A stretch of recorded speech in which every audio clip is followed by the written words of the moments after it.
Olá, muito bom dia a você que nos acompanha pela Pop TV em Sobradinho e também em Porto Alegre. Alô, ouvintes da Rádio Cultural FM no Rio Grande do Sul e em Santa Catarina. E um ótimo dia a você que está ligado nos canais do ICL. Sejam todos muito bem-vindos e bem-vindas a mais um Mercado e Investimentos. E vamos logo aos destaques desta quarta-feira, dia 15 de abril de 2026. Olha só, o Ibovespa ele fechou positivo novamente. É isso aí, nós tivemos mais um dia de alta de bolsa e de leve queda no dólar. Este é um dos destaques dentro da página de economia, dentro do portal iclnoticias.com.br. Um outro destaque que traz o nosso portal também é que o IBGE divulgou a pesquisa mensal de serviços do mês de fevereiro. O setor avançou em relação a janeiro e com esse resultado, apesar de abaixo aí das expectativas, ele chegou ao seu maior patamar histórico. Já eu trago os números deste destaque. E olha essa, gente, o governo federal sinaliza que vai mexer na chamada taxa das blusinhas. É isso, o presidente Lula disse que um plano já está quase pronto, mas só será anunciado quando tudo estiver fechado. Inclusive, olha, tem enquete para você participar no nosso chat.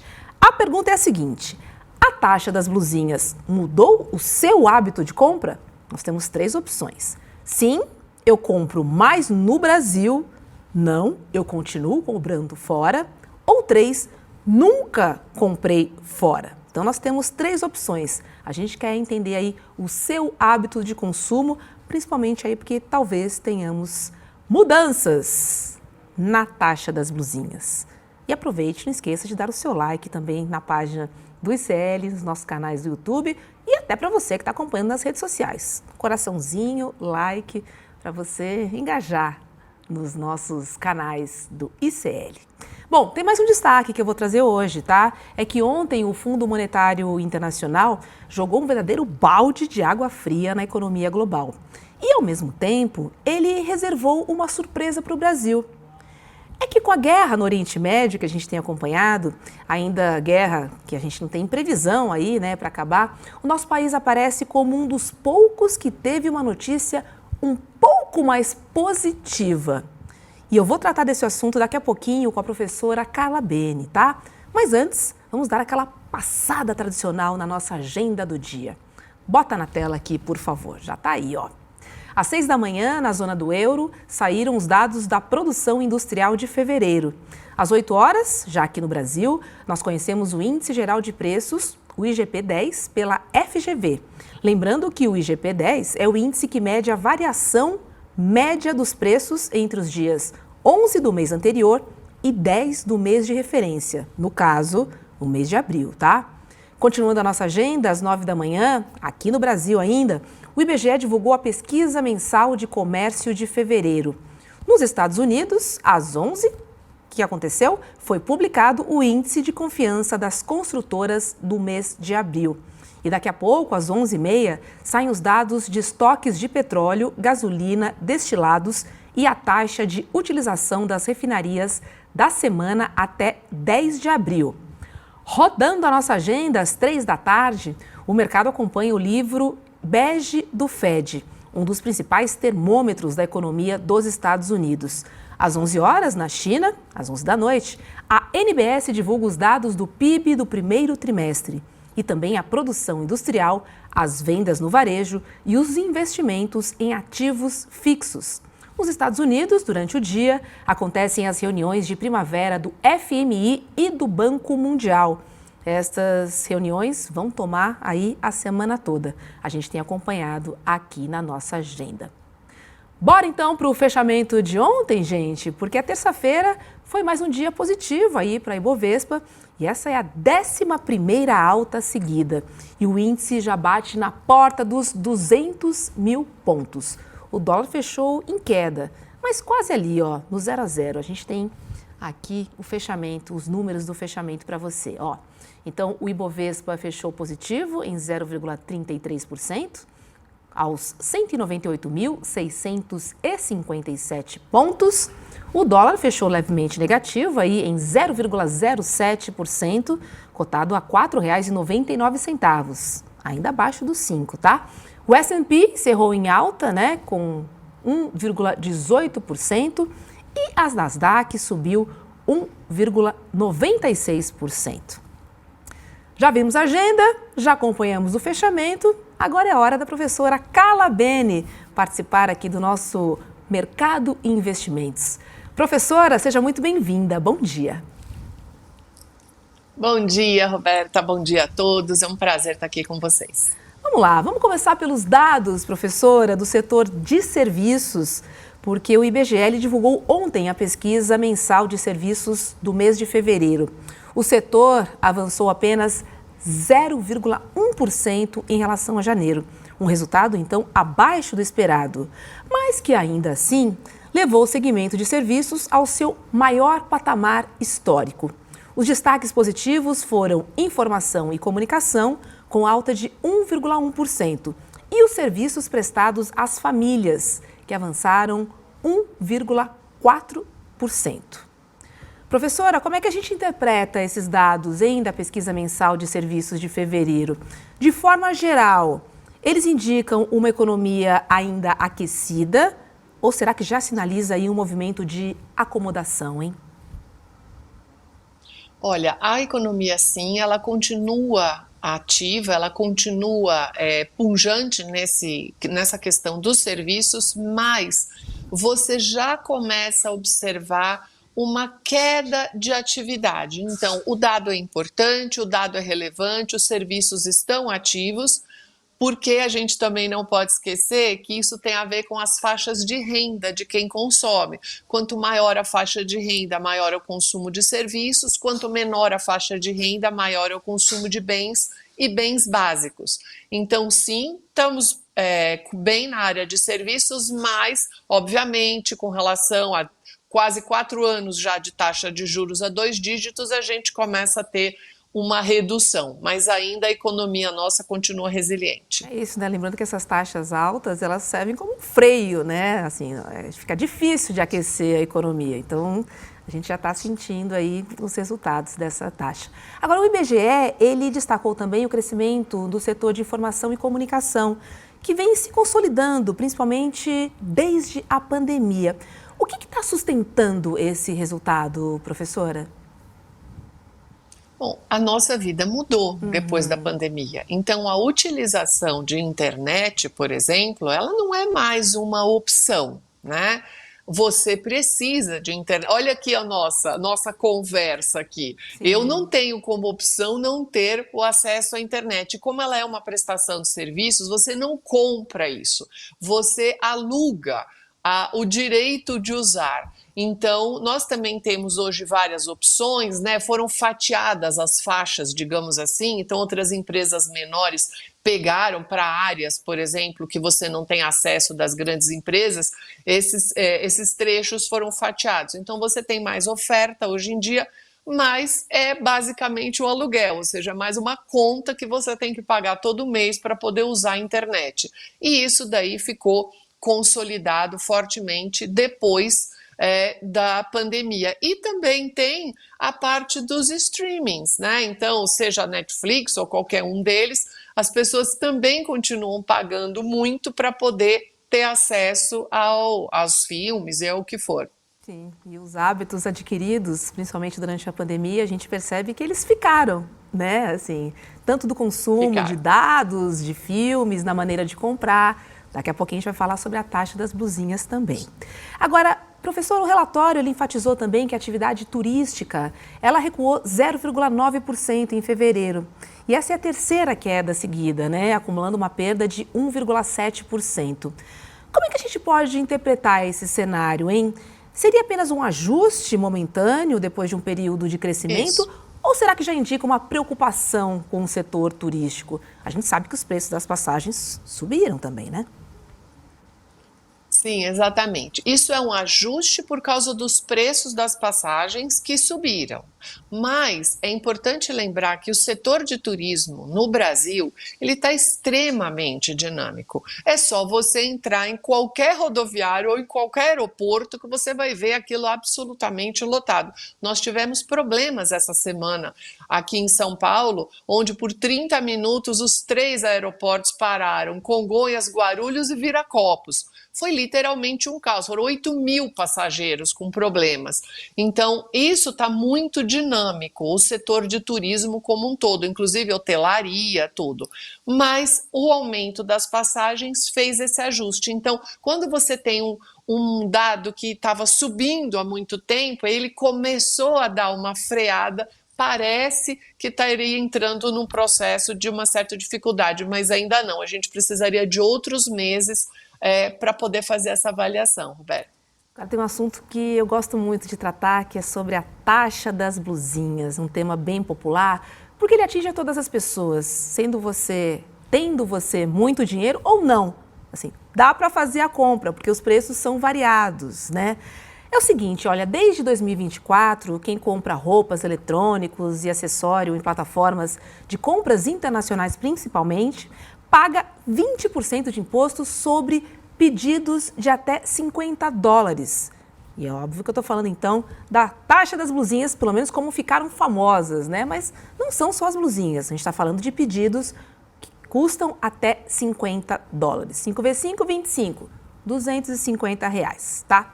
Agora o presidente Lula, ele admitiu que o governo estuda revisar essa cobrança, citando o impacto direto sobre os consumidores de baixa renda. Carla, agora, para quem ainda não lembra da história toda da taxa, vamos primeiro falar por que o governo criou essa cobrança lá em 2024 e qual que era o argumento, então, naquele período, do setor varejista. E aí a gente vai contar essa história e vamos entender toda essa mudança no bolso das pessoas. Isso, acho que é importante a gente fazer aqui um retrospecto. Trouxe aqui as minhas análises também para a gente lembrar. O início disso foi 1º de agosto de 2024. O objetivo desse aumento de alíquota, na verdade, havia uma isenção, né? Você tinha uma isenção de compras até $50. Quando você coloca a alíquota de 20% do imposto de importação e ainda também os 17% de ICMS, esse foi uma solicitação de um pool de varejistas no Brasil para que você trabalhasse com um conceito que se chama isonomia, que é o seguinte: é muito mais barato você vender online a vender numa loja física, com todas as dificuldades. Então, sob a ótica da isonomia, as redes de varejo, principalmente de vestuário, ela tem uma legitimidade a esse respeito, Roberta.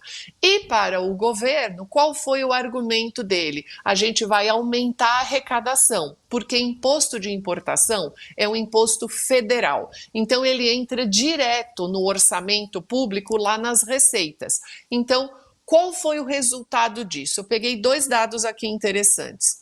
Nós tivemos uma arrecadação recorde em 2025, ano passado, de 5 bilhões de reais com esta alíquota. A arrecadação mensal média é de 175 milhões de reais. Então, sob a ótica da arrecadação, entrou muito dinheiro e ajudou o governo a fechar as contas públicas. Pelo lado do varejista, também ajudou, porque você diminuiu as compras. Então, vamos pegar esse triângulo, porque a gente tem que pegar o governo, tem que pegar a rede varejista que pressionou e fez essa solicitação e o consumidor. Qual foi esse consumidor mais prejudicado? Esse consumidor mais prejudicado foram as classes C, D e E, que diminuíram as compras nos sites estrangeiros em 35%. Esse foi o percentual de queda. E um dado interessante para a gente pensar aqui, a taxa de desistência do carrinho, ela subiu de 13% para 38%. Uau, que interessante. Então, do ponto de vista do consumidor, essa foi uma medida acertada, Carla? Então, do ponto de vista do qual consumidor, né? Se o consumidor classe A e B, ele continua comprando. Não alterou. Ele continuou comprando com isso. Vou pegar um valor rápido. Vamos imaginar um produto de R$100, tá? Que ele está dentro da faixa lá até os $50. Um produto de R$100 vindo do exterior, quando você coloca todas as taxas em cima, ele vai ter um custo total de 144,58. A estatística diz o quê? Que as classes A e B, elas pagaram essa diferença. Ou porque não tinha substituto no Brasil, ou porque mesmo com essas taxas, você ainda conseguia um preço menor do que o Brasil, ou porque era uma novidade, ou alguma razão específica. No caso das classes C, D e E, as compras caíram 35%. Então, se você me perguntar para o consumidor da classe mais baixa renda, sim, ele deixou de comprar nos sites internacionais nesse percentual e também aumentou a sua desistência no carrinho para 38%, para ficar pensando e acabou deixando de fazer a compra. O governo arrecadou mais e as redes varejistas também saíram ganhando. Mas, politicamente, Roberta, foi um tiro no pé, porque isso caiu muito mal para o governo, mesmo sabendo que foi a pressão desse pool de varejistas. Pois é. Então, olha só, vou lembrar aqui o nosso chat, que a gente tem uma pergunta importante, a gente quer que você participe. A pergunta é a seguinte: a taxa das blusinhas mudou o seu hábito de compra? Temos 3 opções. Sim, compro mais no Brasil. Não, continuo comprando fora. E a terceira opção é nunca comprei fora. Agora, Carla, falando desse desgaste, né, do governo, se o Lula decidir flexibilizar ou até recuar nessa taxa, qual seria o impacto nas contas públicas e na disputa entre o varejo nacional e as plataformas internacionais? Olha, essa é a grande pergunta. Essa é a pergunta de milhões, por quê? Se ele recuar, ele perde a arrecadação. No ano passado, nós estamos falando de uma perda de 5 bilhões de reais no ano passado. E isso é um volume, para a gente ter ideia, quem estiver nos ouvindo e nos vendo aqui, 5 bilhões é exatamente o valor do fundo partidário, para vocês terem ideia do volume financeiro. E 6 bilhões foi exatamente o valor do grande problema do INSS, da cobrança indevida dos descontos dos aposentados. Então, é um volume muito expressivo. A primeira pergunta que fica: vai dar para abrir mão dessa receita neste ano? Esse é o grande ponto. E segundo, você vai ter de novo a pressão dos varejistas. Eu aqui tenho uma lista dos setores que acabaram perdendo vendas nos sites por causa disso: moda e vestuário, eletrônico, cosmético e utilidade. Então, esses foram os segmentos mais prejudicados nos sites internacionais e beneficiados pelos sites nacionais e pelas empresas nacionais. Então, olha, Roberta, isso é um vespeiro imenso. Vamos ver o que o governo vai decidir, que tipo de meio caminho ele vai encontrar e se ele vai conseguir resgatar a tal da popularidade que ele precisa tanto. É verdade, realmente ficou uma marca assim ruim para o governo, né? Principalmente se a gente considera as camadas mais populares, que estavam ali encontrando, né, nos sites internacionais, um local para poder fazer suas compras num preço mais acessível. Mas a gente entende também que esse mercado internacional ele não gera emprego, né, assim, para o Brasil. E existem consequências importantes que devem ser consideradas nessa equação. Vamos acompanhar para ver de onde o governo vai tirar dinheiro. Eu tenho uma sugestão, Carla. Vamos pensar nos super ricos? Vamos falar deles novamente? Essa é uma questão bem interessante e os super ricos, a Receita considerou são quem ganha acima de 50 mil reais por mês, né? E já há uma alíquota adicional justamente para você poder financiar a isenção de imposto de renda para quem ganha até 5 mil. Então, para você poder liberar quem ganha até 5 mil, você cobra um adicional para quem ganha 50 mil por mês. Essa foi uma medida importante, já está aprovada, está em vigor. Esse ano, a partir já agora de fevereiro, que janeiro ainda tem um resquício do ano passado, mas a partir de fevereiro, quem ganha até 5 mil reais com essa isenção tem aí, em média, uma sobra, digamos assim, de renda ou um volume que acaba entrando em média de R$230. Se você somar R$230 vezes 12, é exatamente esse valor anual que essa pessoa deixa de pagar de imposto e ela pode usar esse dinheiro para literalmente o que ela quiser ou o que ela precisar. Agora, é muito interessante fazer o cálculo político disso, Roberta. E uma coisa que as pesquisas estão mostrando é que taxar as blusinhas teve um peso político negativo maior do que a isenção do imposto de renda para quem ganha até 5 mil como um peso político positivo. Olha que coisa impressionante. Pois é, Carla. Olha, tô dando uma olhada aqui no nosso chat. Eu queria entender o resultado da nossa enquete para a gente conversar um pouquinho sobre ela. Deixa eu ver se eu tenho ele aqui.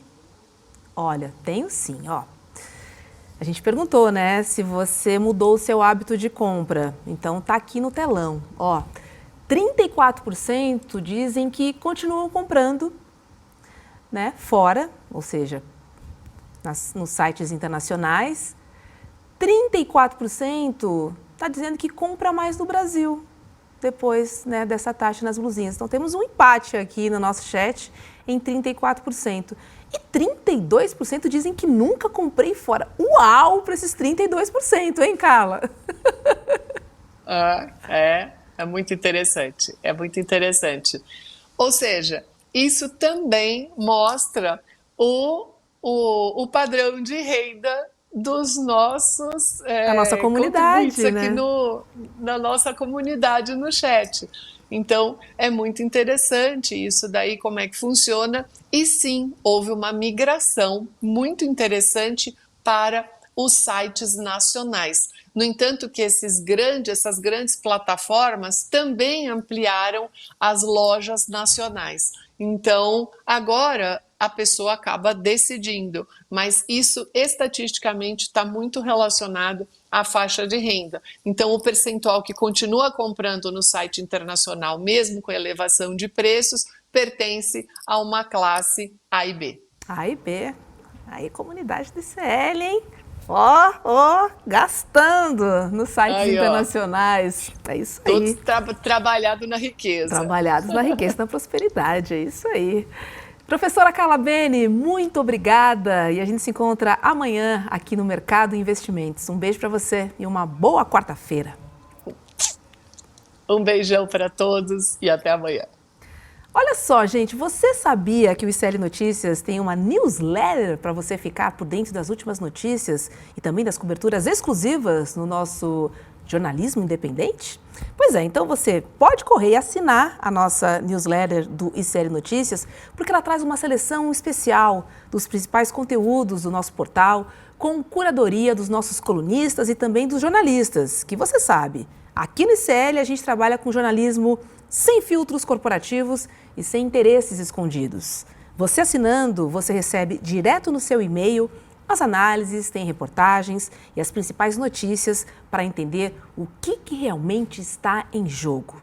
E você sabe, o nosso jornalismo é corajoso e a nossa newsletter é corajosa também, tá? Faz tudo parte da nossa família aqui do ICL. Então é só acessar icl.com.br/news e deixar o seu e-mail para receber informação organizada, confiável, independente e tudo isso você recebe diariamente na sua caixa de entrada, tá bom? Assine lá, icl.com.br/news.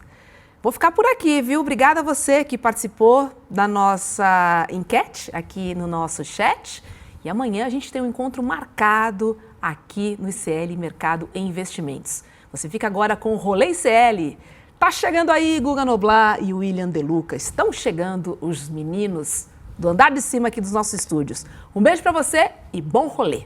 Até amanhã.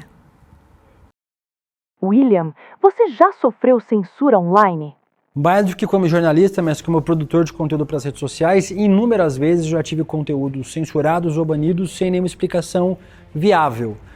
O grande problema é justamente esse: as redes sociais têm o poder absoluto, podem decidir sobre os conteúdos, ainda que esses conteúdos não violem nenhuma regra da plataforma. Então sim, eu já tive em algumas oportunidades conteúdos apagados, deletados, censurados, denunciados de forma equivocada pelas redes sociais. O que é mais grave na atuação das Big Techs? Qualquer setor da sociedade é regulamentado. Se você quiser pintar um muro, você tem regras específicas para pintar muro. Se você quiser fazer uma propaganda de TV, também. As redes sociais não têm nenhuma regulação. Cada uma age da forma que quiser, da forma que achar melhor, e elas não deixam um espaço para regulamentação no Brasil. Fazem um lobby violento, inclusive um lobby financeiro muito grande, com veículos de comunicação, com influenciadores, para que a gente não tenha nenhuma regulação de redes sociais. Qualquer setor da economia é regulamentado e as redes sociais fazem parte da economia brasileira e precisam ter regulamentação. Ter uma lei brasileira, uma lei nacional que regulamente as redes sociais, e aí a gente possa ter um mínimo de regramento. Hoje, rede social é terra sem lei. E qual a importância de nos mobilizarmos diante dessa situação? Cada vez mais as redes sociais vão ser mais importantes na nossa sociedade. Já são parte significativa do nosso dia a dia, do nosso cotidiano. Usamos redes sociais para absolutamente tudo, em especial para se informar e para se entreter. É importante que a comunidade do ICL esteja atenta a estes movimentos e faça parte de um movimento para que a gente possa regulamentar as redes sociais, para que a gente tome as rédeas dessa situação.